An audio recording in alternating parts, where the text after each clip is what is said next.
las clases en medio de un paro, que tuvo un nivel de acatamiento de repente no tan amplio como uno hubiese imaginado, o quizá no era la expectativa de los docentes, pero de hecho ha sido un día importante, ¿no? Para todos los estudiantes, las niñas, los niños, que ayer se arrancó con un nivel de presencialidad satisfactorio, según han informado las autoridades del CODICEN, así es que se produjo entonces la vuelta a clases.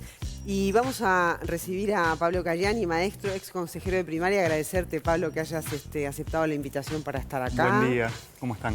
Ahora, Bienvenido. bueno, en tu rol ya como más de observador y de maestro, ¿no? Ya no formando parte del consejo de primaria, pero igual me imagino que tomándole la temperatura a todo lo que está sucediendo, ¿no? Con este arranque, con paros.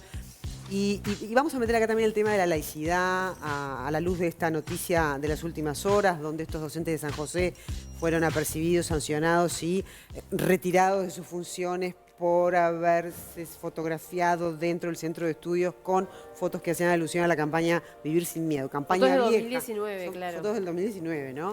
Pero bueno, aparecieron ahora, esto generó una decisión de parte de las autoridades de no permitirles dar clase, de resentirles parte de su salario por 6 meses, ¿no? Entonces, el planteo que queríamos hacer acá es hasta dónde hay libertad sindical de expresión y hasta dónde laicidad, y dónde un docente puede expresarse y dónde no lo puede hacer. Se suma también a la mesa, porque así ya los saludamos a todos juntos, porque si no vamos a andar tipo cuentagotas. Horacio Bernardo, que es docente y filósofo. Gracias, Horacio, por también acompañarnos para tener también una mirada de dónde nace esto de la laicidad, ¿no? Si uno tiene que ponerle un momento histórico. Pero vamos a empezar por Pablo. ¿Qué impresión tenés de esto que pasó? Lo primero, creo que es lo más importante, es Uruguay pudo empezar las clases, lo cual creo que es una fiesta, digamos, para los gurises, para las familias, para los docentes, y reconocer mucho trabajo en ese sentido, en un escenario tan complicado, donde hay protocolos, donde hubo que arrastrar bibliotecas, donde, bueno, faltó capaz que algún apoyo desde el punto de vista del gobierno, digamos, pero las comunidades se pusieron esto al hombro y me parece que eso es tremendamente saludable y reconocible como primer tema. Como segundo tema, creo que hay como dos cuestiones. Uno es el tema de fondo o el tema de la laicidad, y otro, una sanción que sale como de atrás de un palo, digamos, 3 días antes de empezar las clases, que parece una provocación, digamos, por una situación del 2019, en la cual hay una postura sindical y hay una actividad con fotos o sin fotos, digamos, no importa, porque si no hubiera fotos sería lo mismo, dentro del centro educativo donde aparentemente no hay estudiantes. Yo creo que eso es muy relevante. También quiero señalar que no es el único episodio que nosotros tenemos en temas de estos donde empieza la duda si se está violando la laicidad o no. Lo que sí es novedoso es este tipo de procedimiento, de medida cautelar mientras se hace la investigación, digamos, porque el sumario lo que está haciendo es definir si efectivamente esa situación violentó la laicidad o no. Claro, no es definitorio. No, es la investigación, digamos. No se sabe si son responsables o no son responsables de eso que les acusa, pero sí se lo suspende por 6 meses con retención de medio jornal. Y pensemos estos son hechos de 2019, es decir, que durante el 2020 todos esos docentes trabajaron, estuvieron en contacto. ¿No prescriben, y esto capaz que es una pregunta más para el filósofo, no prescriben los delitos vinculados a la laicidad? Es que no es un delito, es una falta administrativa en este caso. No hay una determinación todavía. No es un de lo delito. que se los está acusando. Claro. Pero, a ver, lo relevante es esto. ¿Cuándo se separa del cargo un funcionario para investigarlo? Cuando el funcionario puede alterar, digamos, la prueba o las pruebas de lo que se le está acusando, o cuando hay una evidente vulneración de derechos de estudiantes o de compañeros de trabajo, ya sean docentes o funcionarios. Es decir, ¿por qué se los separa? ¿Para preservar los elementos de la investigación o para preservar a la gente? Pensemos en una acusación de una situación de abuso de un docente, o pensemos en una situación de robo de algo vinculado a una institución educativa. Bueno, ahí sí tenemos razones para decir, bueno, vamos a separar a esta persona de acá para preservar el proceso, para preservar a los actores que están en esa institución. En este caso, después de todo el año de trabajar, 3 días antes de empezar las clases, no parece ser la situación. Desde las autoridades se reconoció que no fue el momento oportuno y de alguna manera se le adjudicó, yo no sé si la responsabilidad, pero accionar a lo que fue de alguna manera frizarse un poco la situación a nivel de jurídica, ¿no? O sea, jurídica retrasó de alguna manera una definición que cae justamente 72 horas antes del inicio de clases. Claro, pero se reconoció eso. Jurídica sugiere, pero resuelve la autoridad. Es decir, no es que jurídica venga y diga si hace esto en tal fecha, en tal cosa. Así que ahí hay una responsabilidad clara de las autoridades. Después esto otro de no pensar que esto es un episodio que no tiene otros episodios, digamos. Yo recuerdo en primaria, nosotros tuvimos una directora con una arenga en una escuela vinculada al movimiento Un Solo Uruguay. Se entendió que era parte de un escenario de, bueno, cierta movilización, se conversó, no se resolvió separar del cargo a la directora. Igual no está bueno. Lo que pasa es que las personas a veces cometen esas cuestiones que están en los límites. Lo que hay que ver es de qué manera se va a afectar, digamos, cuando uno se para del cargo. Y mirá el lío que tenés en San José hoy, digamos. Tenés una comunidad dividida, con unos que dicen que está bien, con otros que están respaldando a los docentes. Eso en las comunidades educativas no es saludable para el sistema. ¿Y está bien? ¿Tú pensás que está bien? ¿Qué pensás tú?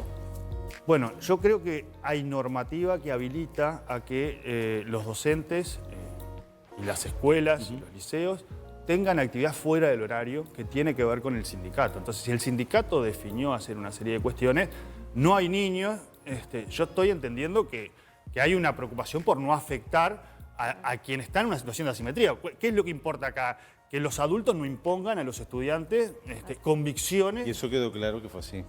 ¿Está claro que fue fuera o fue dentro? No está Capaz claro. que de eso parte la investigación. Claro. Eso es lo que tiene que determinar la investigación. O sea, la foto no muestra alumnos, pero tampoco sabemos si lo sabía o no. También pueda opinar respecto a dónde están los límites entre la laicidad y la libertad de expresión sindical en este caso, ¿no? Hay muchos temas acá y a partir de este tema de coyuntura y otros que han sucedido, hay muchos temas que tienen que ver con lo conceptual, pero no para irnos, digamos, a hacer filosofía teórica, no, sino para entender desde un punto de vista conceptual cómo podemos evaluar situaciones como las que se dan hoy. Para eso tengo que dar una especie de rodeo y explicar algunas cuestiones que tienen que ver con el concepto de laicidad y cómo se entiende en el Uruguay y cuál es la base histórica de nuestro país por la que hace relevante pensar en defender la laicidad y sobre todo en la educación. Tenemos dos formas de entenderlo, lo voy a hacer muy rápido, muy breve. Hay dos grandes caminos de entender la laicidad. Uno es la que tiene que ver respecto a la cuestión religiosa, que esa es la primera que aparece en nuestro país. De hecho, hay todo un proceso entre 1864 hasta luego a la Constitución, que termina, digamos, aplicándose en 1919, todo un proceso de laicidad que incluso Jaime Monestier en un libro le llama el combate laico, ¿no? Donde no solamente culmina con la separación del Estado y de la Iglesia, sino también con todo un debate en la cuestión educativa. Bueno, José Pedro Varela y tantos otros participan.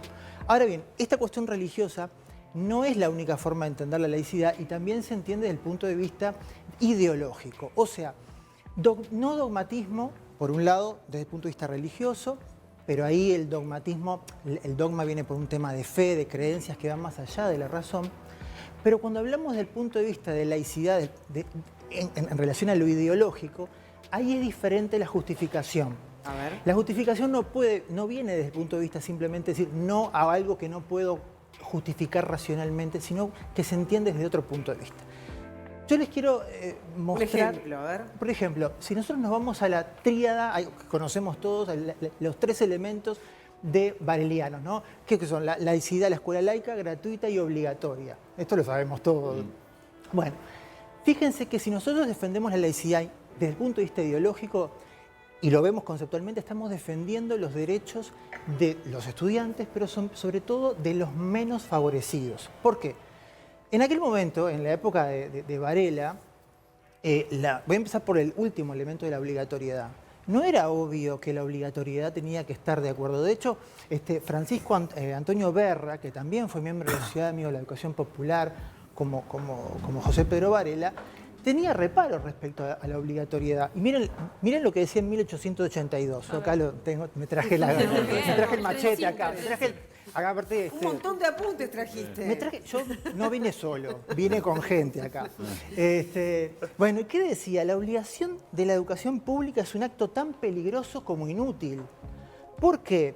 Porque decía que los padres tienen el deber moral de educar y no el Estado. Por lo tanto, no podía haber una obligación de que el Estado tuviera que tener esa cuestión de la educación.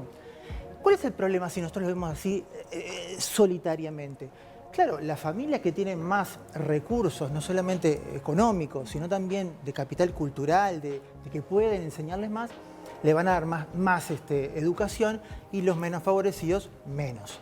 Por lo tanto, la obligatoriedad se justifica en primer lugar por el hecho de los menos favorecidos. Ahora bien, si es obligatorio, surge el segundo elemento. Tiene que ser gratuita, porque justamente si los menos favorecidos no le puedes obligar a que se pague.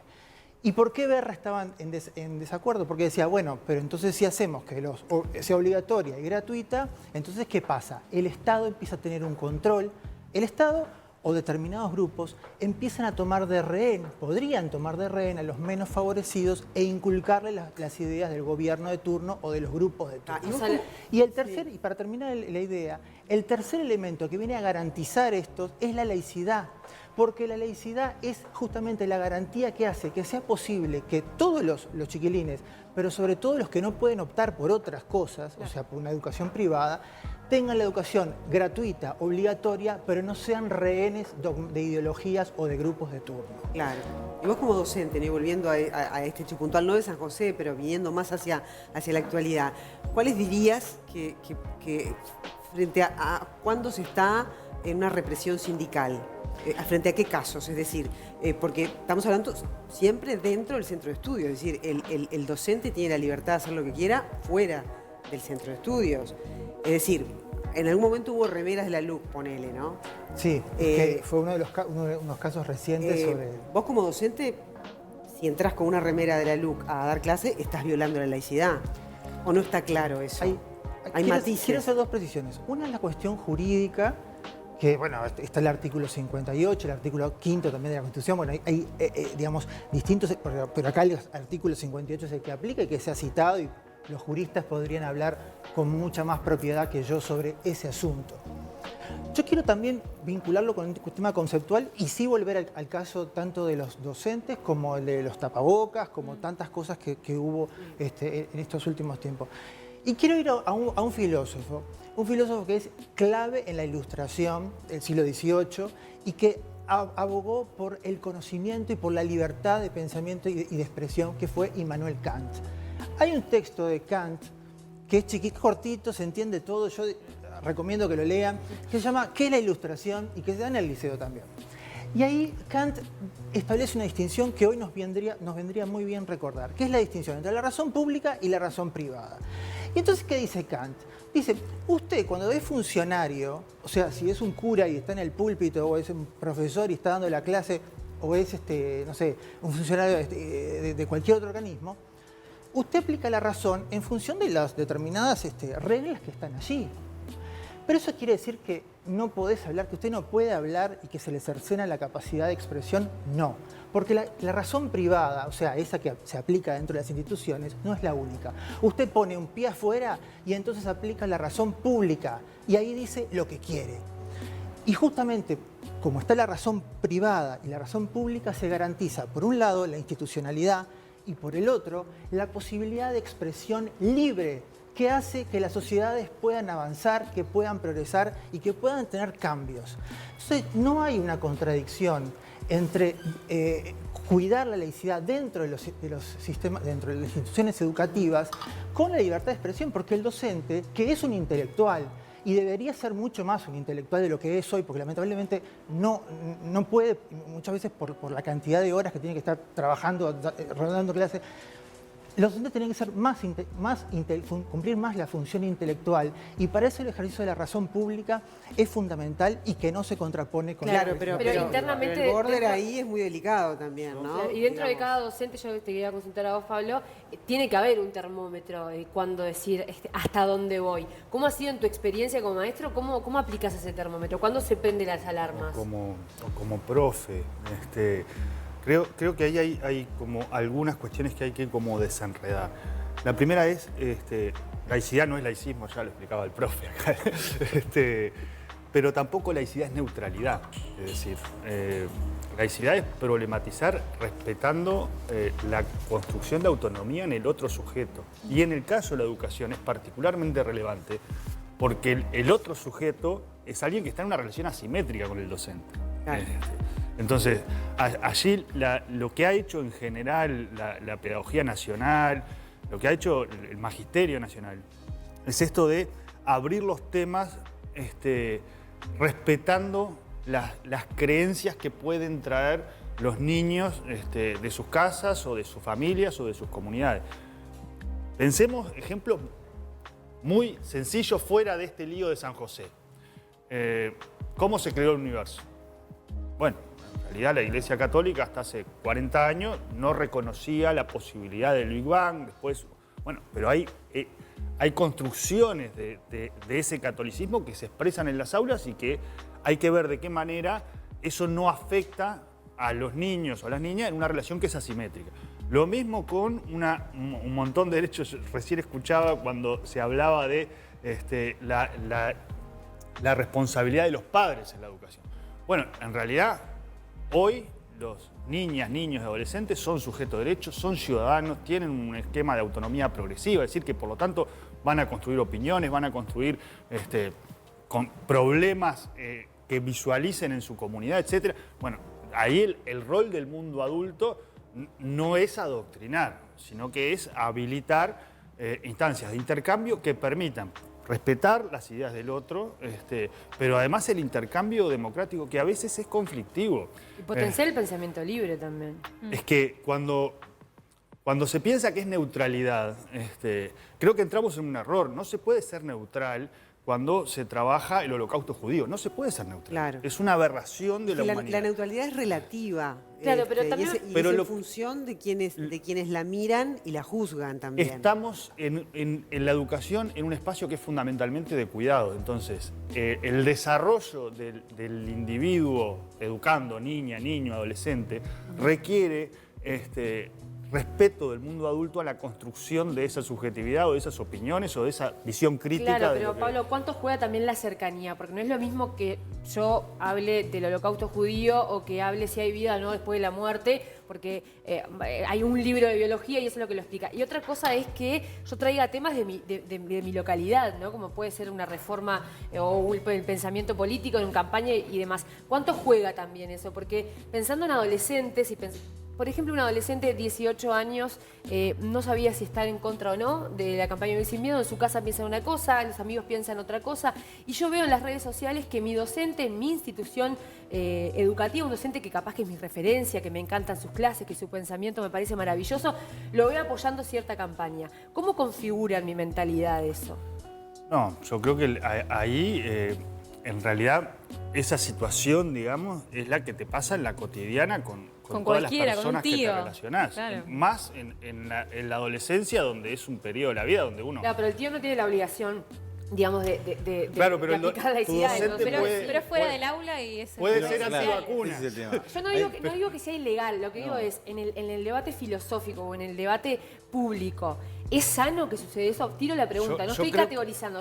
No tiro la pregunta, ¿es sano ver a mi docente con una bandera apoyando cierta cuestión Yo política? creo que, o sea, en realidad sí, él dice eso. Yo creo que sí es cotidiano. El tema es el ámbito donde se haga. Una cosa es que él aparezca con ese cartel en la calle y dice, mira, mi docente. por eso. Y otra es que lo haga dentro de un salón de Por clase. eso, Ahí si yo cambia veo la cosa. en mi institución, mi docente, digamos, en mi lugar de pertenencia,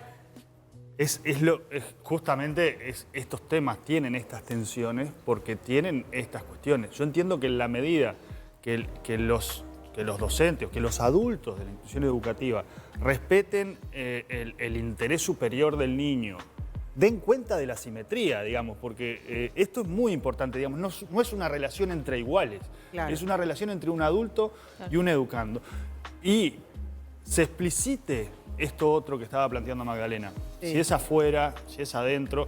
Yo creo que los docentes no son monjas de clausura, son ciudadanos como cualquier otro, pero lo que tienen que tener es este particular respeto, porque es lo que construye confianza, digamos, no solo con el estudiante, sino con la familia. Pablo, Ahora, ¿cuál mientras puede ustedes- ser sí. ¿cuál puede ser la sanción, ¿no? Una vez que pase este periodo, en base a la experiencia de otras situaciones que hayas vivido cercanas?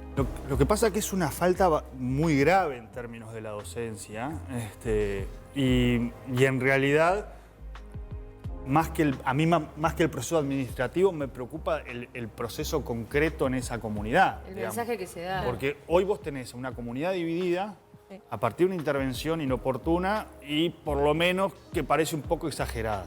Pero cuando uno empieza a mirar el resto de las situaciones, si hubieran tenido ese desenlace, la educación sería un campo de batalla y eso no puede pasar. Digamos, una institución educativa es un lugar donde tiene que haber bajo riesgo porque si no, no se aprende, tiene que haber comodidad para trabajar en equipo, tiene que haber confianza entre los actores. Bueno, esto no contribuye a eso. Entonces, Claro. ¿de qué manera desenredamos este lío donde efectivamente hay una situación que es un conflicto que hay que tener como mucho cuidado, pero también mucha visión de mediano plazo en cómo desatarlo, digamos, Ahí cómo va. reducir o mitigar los daños que se están produciendo. No, los 15 docentes, por supuesto, digamos, pero pensemos que la comunidad ahora está movilizada y está polarizándose en posiciones que van a tener una resolución en un Y que, proceso y que- administrativo. y que pone de manifiesto la falta de un necesario debate respecto a esto que se tiene que dar las autoridades y la sociedad en su conjunto, ¿no? Digo, porque bien decir, hacer un libro de estilo sobre la laicidad no se puede, porque hay cuestiones que son muy particulares y muy del objeto mismo, ¿no? Pero por Hay el una contrario hay que cuestión- hablar capaz de estos temas más seguido, porque es la manera también de blanquearlos y de generar consenso, ¿no? En el debate es donde se genera el consenso. De alguna Sí, manera, Horacio, no sé qué opinas. hay una cuestión que decía Pablo, y que el tema de la neutralidad. Y es interesante eso, y eso ha sido tratado muchas veces. Pero, a ver, neutralidad neutralidad no quiere decir que los profesores tengan que ir a hacer política partidaria, nada. Por ejemplo, una de las formas de... Porque hay una cosa que lo plantea Reina Reyes también, que es otra pedagoga que trabaja el tema de la laicidad, y también la traje conmigo, así que... Bueno, yo... Y ahora si lo dejamos hablar hasta las 10 tranquilo, ¿no? No, pero es que son temas que son Sí. en primer lugar son apasionantes y en segundo lugar que se vinculan con cuestiones actuales. Bueno, el tema de la neutralidad. Uno no puede pedir que el docente sea una especie de robot, eso es verdad, ¿no? O sea, uno puede decir, mira, cuando entras en el aula vos despojate de todas tus creencias, valores, eso está clarísimo. Ahora bien, eso tampoco se puede decir que el docente no deje de influir en el alumno con sus valores, con su forma de ser. Es imposible porque se eso, genera toda claro. una relación afectiva, que eso también lo trabaja Reina Reyes muy bien y es muy interesante. Ahora bien, la cuestión, y eso también lo dice Reina Reyes, no es ir a hacer política, ir a Porque además ir a vos opinar. por empatía también podés transmitir un montón de cosas. Y aparte es porque hay una desigualdad, porque una cosa es que cuando dos personas argumentan, se parte de que las dos personas están en pie de igualdad. Y en el aula, el juego del aula es que hay una desigualdad. Y no solamente en temas de conocimiento, sino afectiva, porque se genera también una admiración, una simpatía. Ahora bien, ¿cómo se resuelve el tema de la no neutralidad? Porque para no desembocar justamente en que, bueno, cualquier cosa es libertad de expresión y está todo bien. No, lo que dice, incluso Reina Reyes dice, bueno, son los métodos.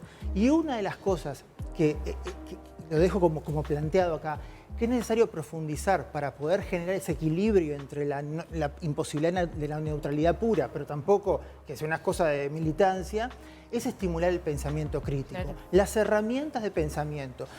Bueno, y acá el filósofo de cabecera, y esto también hay que leer todo el mundo, es Bas Ferreira, La lógica viva, Bien. y el tema de los debates, de la argumentación. Eso sí trae temas al aula, pero desde el punto de vista de las herramientas del pensamiento. Claro. Hay una cosa que dice Reina Reyes, dice, hay dos formas en que un educador puede influir sobre el educando, sobre el chiquilín, sobre el Sí. estudiante. Una es intentando moldearlo a imagen y semejanza. Y otra es utilizar esa influencia y ese poder para que el chiquilín se haga a sí mismo sus propios valores. Exacto. Y claramente Que la segunda opción es la interpele de preferida. algún modo, ¿no? Que interpele lo que aprende. Y por Muy eso este interesante. es un campo de tensión, digamos, desde hace cientos de años. Porque en realidad la interpelación al mundo que nos rodea es lo que produce cambio y por lo tanto afecta la situación persistente, la cual algunos estaban cómodos y otros estaban incómodos. Ahí está. Entonces, lo que es bueno es poder como traer estas reflexiones como para abrir el juego siempre en esto de respetando los derechos de los gurises. En su relación de desigualdad. En ¿no? una relación que es asimétrica. Sí, totalmente. Eso es clave. Pablo, Horacio, gracias. Ha sido Gracias, lindísimo. Nos hicieron pensar Muy en claro. un montón de cosas. Y la verdad, más seguido, nos gusta a nosotros generar estos espacios en este programa porque creo que suman y aportan. Y en este caso de los papás, las mamás y los estudiantes que están mirando, seguro se sienten muy identificados. Hay que leer a Abba Ferreira. Claro Y, que sí. y el agradecimiento siempre a todos esos docentes, tanto profes como maestros, que en alguna etapa de nuestra vida nos han abierto la cabeza de esa forma. Creo que cuando íbamos escuchando todos nos imaginábamos a alguien De hecho, que fue transformador para nosotros. De hecho, uno en sus recuerdos tiene, bueno, ¿por qué te gustaba más una materia? De repente te gustaba más por me esa hacía posibilidad de meterte en un terreno de la Sí, sí, autocrítica, ¿no? Y de la libertad de pensamiento, que es en definitiva lo que importa, ¿no? Gracias. Crecer con libertad de pensamiento. Gracias a Muchas ustedes. gracias. Gracias por Ya la invitación. repetiremos en alguna otra oportunidad porque tiene un montón de No material. tires todo eso, se van todos juntos.